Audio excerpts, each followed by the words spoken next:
So this is called Portronics M30 Plus and I got this from Blinkit at just 300 rupees. And it solved a lot of my problems. So I recently shot a lot of images and videos and transferring them using these has created a lot of problems.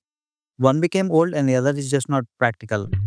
Then I saw this product on Blinkit and when I ordered it, I got it within 12 minutes. This right here is like an all-in-one.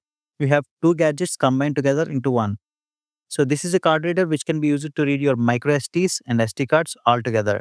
As you can see, this comes with both Type-C and USB plugs, which can be used to read data from older PCs and latest ones as well. Coming back to the other half, this is actually a storage case which can be used to store SD cards, Nano SIM, and SIM ejector tool as well, all fixed into one box.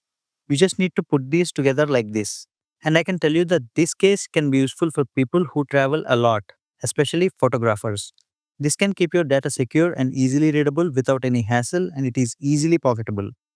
This seems more practical to me than this. And the best part is that it is way cheaper than this. And it is also faster as well. Isn't it cool? So if you like this video, consider subscribing to my channel for more amazing gadget reviews like these. Peace.